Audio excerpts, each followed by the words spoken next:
2026년 6월 9일 화요일 말씀 묵상 함께 시작합니다. 오늘 말씀은 고린도전서 6장 1절에서 11절까지 있는 말씀입니다. 함께 말씀을 묵상합니다. 여러분 가운데서 어떤 사람이 다른 사람과 소송할 일이 있을 경우에 성도들 앞에서 해결하려 하지 않고 불의한 자들 앞에 가서 재판을 받으려 한다고 하니 그럴 수 있습니까? 성도들이 세상을 심판하리라는 것을 여러분은 알지 못합니까? 세상이 여러분에게 심판을 받겠거늘 여러분이 아주 작은 사건 하나를 심판할 자격이 없겠습니까?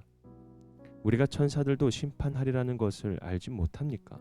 그러한데 하물며 이 세상 일이야 말할 나위가 있겠습니까? 그러니 여러분에게 일상의 일과 관련해서 송사가 있을 경우에 교회에서 멸시하는 바깥 사람들을 재판관으로 앉히겠습니까? 나는 여러분을 부끄럽게 하려고 이 말을 합니다. 여러분 가운데는 신도 사이에서 생기는 문제를 해결하여 줄 만큼 지혜로운 사람이 하나도 없습니까? 그래서 신도가 신도와 맞서 소송을 할 뿐만 아니라 그것도 믿지 않는 사람들 앞에 한다는 말입니까? 여러분이 서로 소송을 제기하는 것부터가 벌써 여러분의 실패를 뜻합니다. 왜 차라리 불의를 당해주지 못합니까? 왜 차라리 속아주지 못합니까? 그런데 도리어 여러분 자신이 불의를 행하고 속여 빼앗고 있으며 그것도 신도들에게 그런 짓을 하고 있습니다. 불의한 사람들은 하나님 나라를 상속받지 못하리라는 것을 알지 못합니까? 착각하지 마십시오. 음행을 하는 사람들이나 우상을 숭배하는 사람들이나 간음을 하는 사람들이나 여성 노릇을 하는 사람들이나 봉성애를 하는 사람들이나 도둑질하는 사람들이나 탐욕을 부리는 사람들이나 술 취하는 사람들이나 남을 중상하는 사람들이나 남의 것을 약탈하는 사람들은 하나님 나라를 상속받지 못할 것입니다. 여러분 가운데 이런 사람들이 더러 있었습니다.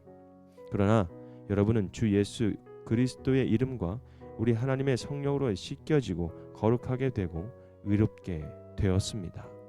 아멘. 성도의 책임과 승리라는 주제로 함께 말씀을 묵상합니다. 오늘 말씀은 성도끼리 다투고 그 문제를 세상 법정으로 가져가는 고린도 교회의 모습을 다루고 있습니다. 바울은 단순히 소송하지 말라고 하는 것이 아니죠. 그것보다 더 깊은 질문을 던집니다. 너희는 누구냐? 성도는 어떤 사람이어야 하느냐? 하나님의 나라를 상속받을 사람답게 살고 있느냐? 여러분 고린도 교회 성도들은 이미 예수 그리스도의 이름과 성령 안에서 씻겨지고 거룩하게 되고 이롭게 된 사람들이었습니다. 그런데도 그들은 서로를 형제로 보지 못하고 자기의 권리를 지키기 위해 세상 법정으로 달려가고 있었습니다. 그래서 바울은 말합니다. 여러분이 서로 소송을 제기하는 것부터가 벌써 여러분의 실패를 뜻합니다. 여러분 오늘 말씀은 우리에게 묻습니다. 성도의 진짜 승리는 무엇일까? 내 권리는 끝까지 주장해서 이기는 것일까? 아니면 복음을 위해 공동체를 위하여 형제를 위해 손해를 감수하는 것일까요?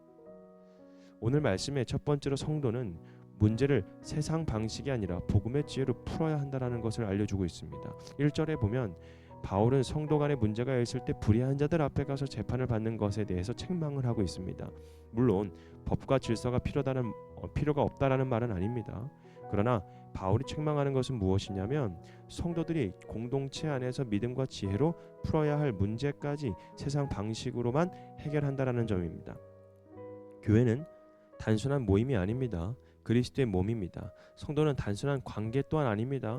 그리스도 안에서 한 형제와 자매입니다. 그러므로 성도에게 필요한 것은 단지 옳고 그름을 따지는 마음이 아니라 관계를 살리고 공동체를 세우는 지혜입니다. 그래서 우리가 정말 복음 안에 있다면 문제를 해결하는 방식도 달라져야 된다는 것입니다. 말투가 달라져야 되고요. 태도가 달라져야 되고 판단보다 회복을 더 먼저 생각해야 된다는 거죠. 그러니까 성도의 실패는 뭐냐면 손해를 보는 것이 아니라 사랑을 잇는 것입니다.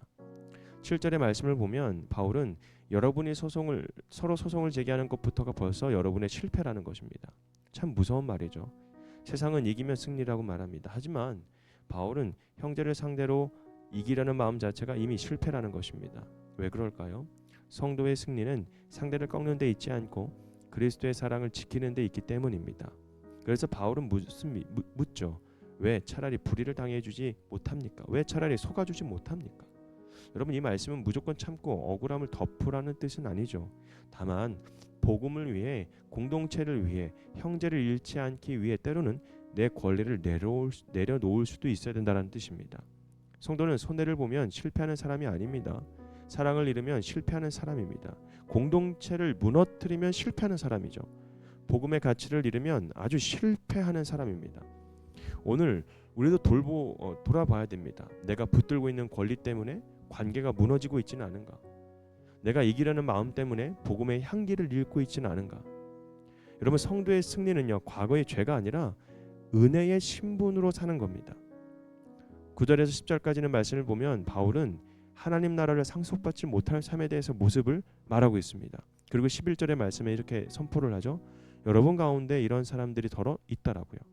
그러나 여러분은 주 예수 그리스도의 이름과 우리 하나님의 성령으로 씻겨지고 거룩하게 되고 의롭게 되었다라고 말합니다. 이것이 바로 복음입니다.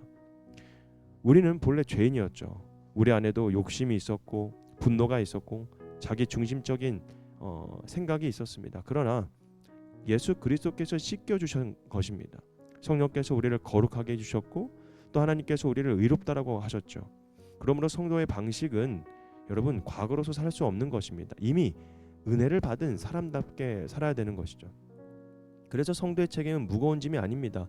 은혜 받은 사람의 새로운 삶이라는 거죠. 그러니까 성도의 승리는 내 힘으로 완벽해지는 것이 아니라 십자가의 은혜 안에서 날마다 그러니까 사람답게 새 사람답게 살아가는 것입니다. 그래서 오늘 말씀은 우리에게 성도의 책임과 승리를 가져다 줍니다. 성도는 문제를 복음의 지혜로 풀어야 되는 거예요. 그리고 권리를 주장하기보다 사랑을 지켜나가는 것으로 생각을 해야 되겠죠. 그러니까 과거의 죄가 아니라 은혜로 받은 새 신분으로 살아야 된다는 것입니다. 그래서 진짜 승리는 내가 이기는 것이 아니라 그리스도의 사랑이 우리 안에서 이기게 하는 것이죠. 그러니까 공동체가 살아나는 겁니다. 그러니까 복음의 가치가 지켜지는 것이죠. 그래서 너는 하나님께서 이렇게 말씀하시는 거예요. 너는 이미 씻겨졌다. 너는 거룩하게 됐다. 의롭게 됐다. 이제 은혜 받은 사람처럼 살아가야 된다라는 겁니다. 여러분, 우리 한번 생각해 보십시오. 내가 내 권리보다 복음을 먼저 생각했는지, 내 감정보다 관계의 회복을 먼저 구하고 있는지. 여러분, 주님이 살려주신 그 사람답게, 새 사람답게 살아가는 저와 여러분이 되었으면 좋겠습니다. 오늘 성도의 책임과 그 승리 가운데 내가 더욱더 복음의 지혜로, 사랑으로 받은 그 은혜로 살아가는 저와 여러분이 되기를 주님의 이름으로 축복합니다. 오늘 말씀 묵상 마치겠습니다.